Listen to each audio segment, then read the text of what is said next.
Assalamualaikum warahmatullahi wabarakatuh. Selamat datang di pembelajaran Bahasa Indonesia bersama saya Ibu Evi Juliani. Nah, bagaimana nak kabar kalian? Semoga dalam keadaan sehat walafiat ya nak ya. Dalam keadaan yang tetap semangat meskipun pembelajaran masih dilakukan via online belajar dari rumah. Ingat nak, bahwa pada dasarnya ilmu bisa didapatkan melalui via apa saja. Yang pasti jangan sampai kalian tertinggal pembelajarannya. Nah, pada kesempatan kali ini kita akan mempelajari tentang artikel. Adapun penjelasan lebih lanjutnya silahkan kalian simak video berikut ini. Selamat menyaksikan.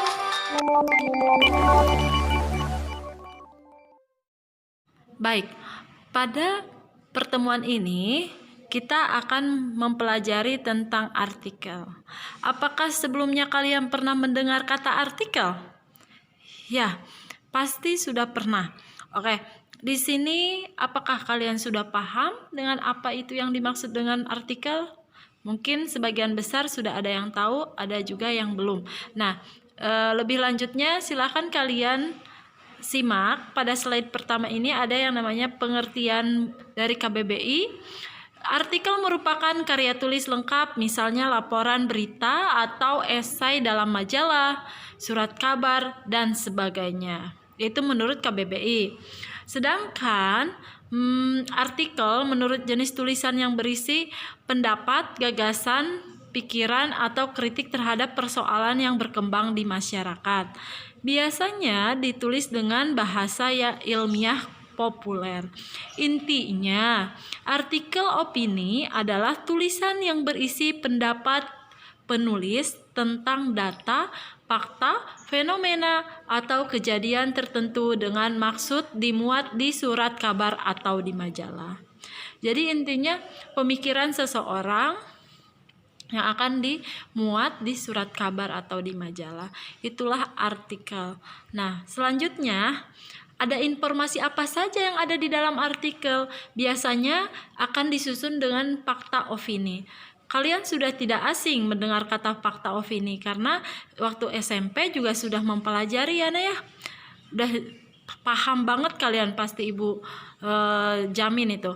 Kalau fakta itu adalah sebuah kenyataan atau peristiwa yang benar-benar ada atau terjadi. Sedangkan kalau opini itu kebalikannya hanya berupa pendapat, pikiran, atau pendirian seseorang terhadap sesuatu. Ya, selanjutnya adapun contoh kutipan artikelnya. Di sini ya, di Indonesia setiap orang berhak mendapatkan pendidikan yang layak. Seperti digariskan dalam pasal 31 Undang-Undang Dasar 1945. Yang menjadi masalah adalah apakah semua anak di Indonesia sudah dapat mengakses pendidikan? Di atas kertas sekolah memang gratis, tetapi di lapangan masih banyak ditemukan iuran yang harusnya dibayar oleh siswa kepada sekolah. Dari uang masuk sekolah, uang seragam, buku, uang ujian, hingga iuran-iuran bernilai kecil yang seringkali membuat orang tua miskin terpaksa menyuruh anaknya berhenti sekolah. Itu merupakan sebuah kutipan artikel, ya Naya. Nah, ini adalah contohnya. Berikutnya di sini kita akan menganalisis mana yang fakta dari mana yang opini. Nah, di sini ada kata fakta di sini ya. Sehat merupakan hak asasi setiap warga negara yang diatur dalam Konstitusi Indonesia. Betul tidak? Ya, betul. Makanya disebut dengan fakta. Sedangkan di sini ada lagi nih, nah. Di Indonesia, setiap orang berhak mendapatkan pendidikan yang layak seperti digariskan dalam pasal 31 Undang-Undang Dasar 1945. Nah, itu sudah tentu sekali merupakan fakta karena di situ ada pasal 31, udah kan di situ ditegaskan. Berarti benar-benar ada gitu. Lalu di sini ada opini.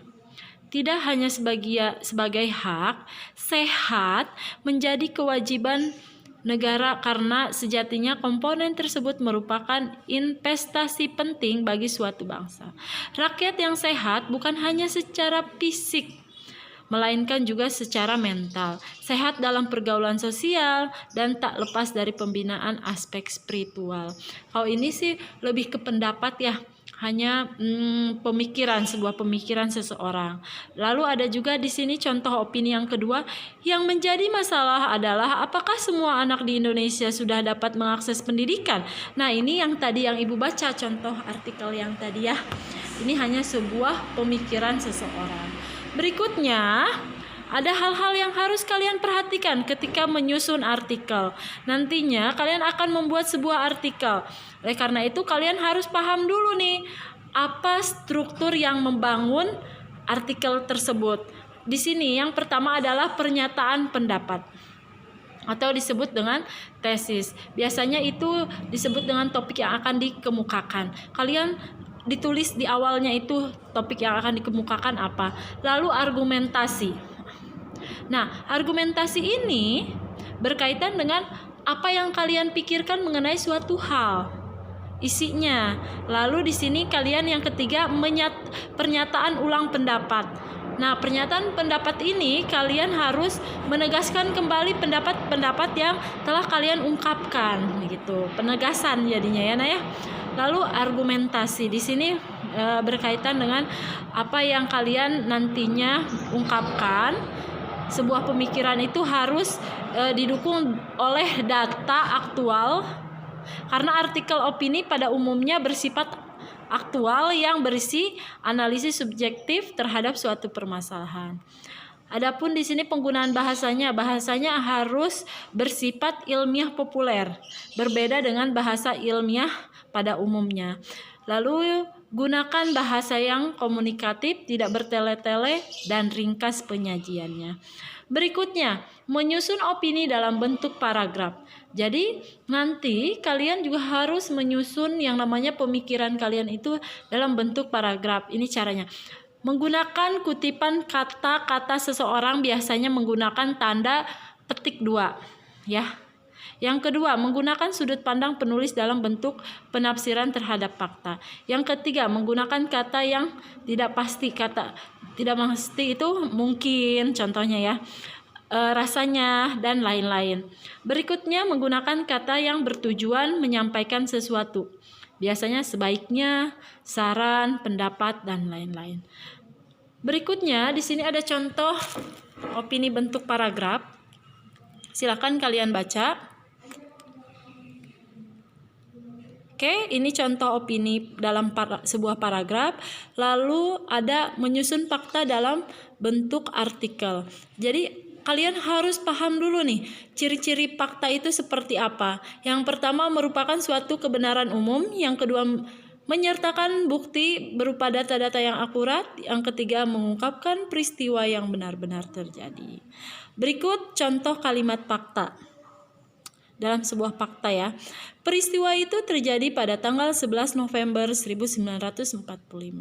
Yang kedua, Tasikmalaya adalah salah satu kota yang ada di Jawa Barat. Ya pasti ya. Yang ketiga, julukan untuk kota Bandung adalah Kota Kembang. Itu juga fakta. Berikutnya, contoh fakta yang ada dalam sebuah artikel. Silakan kalian bisa lihat contohnya, bisa dibaca ya Nah ya. Berikutnya, menemukan unsur kebahasaan di dalam sebuah artikel opini dan buku ilmiah. Nah, biasanya ada unsur kebahasaannya, ada adverbia, konjungsi, dan kosakata. Kalau adverbia merupakan bahasa yang dapat mengekspresikan sikap eksposisi. Agar dapat meyakinkan pembaca, diperlukan ekspresi kepastian yang dapat ditegaskan dengan kata keterangan atau adverbia frekuentatif. Jadi kalau misalnya adverbia itu kalian bisa menggunakan contoh kata selalu, biasanya, sebagian besar, sering, kadang-kadang, dan jarang. Yang kedua ada konjungsi. Konjungsi adalah kata atau ungkapan yang berhubungan dua satuan bahasa yang sederajat, atau kata dengan kata, frase dengan frase, atau klausa dengan klausa, serta kalimat dengan kalimat. Contohnya itu, kalian bisa menggunakan kata selain itu sebagai contoh, misalnya, padahal, justru, dan lain-lain. Kalau konjungsi sudah pasti dipelajari di kelas 1 ya. Lalu di sini kosakata. Kosakata adalah perbendaharaan kata-kata. Jadi kalian ketika menggunakan kosakata itu tidak boleh yang namanya menggunakan kata-kata yang biasa saja, tetapi kalian pilih gitu loh ya Nah ya. Di sini supaya teks tersebut mampu meyakinkan pembaca diperlukan kosakata yang luas dan menarik. Ya. Jadi harus bermacam-macam. Contohnya di sini barangkali, harus, dan sebagainya. Begitu ya Nah ya. Nah, mungkin itu saja yang bisa Ibu sampaikan. Bagaimana Nak? Sudah mulai paham dengan apa yang dimaksud dengan artikel? Ya, semoga pembelajaran kali ini membawa keberkahan untuk kalian, membawa manfaat yang besar untuk kalian. Ibu ucapkan terima kasih pada pembelajaran hari ini. Assalamualaikum warahmatullahi wabarakatuh.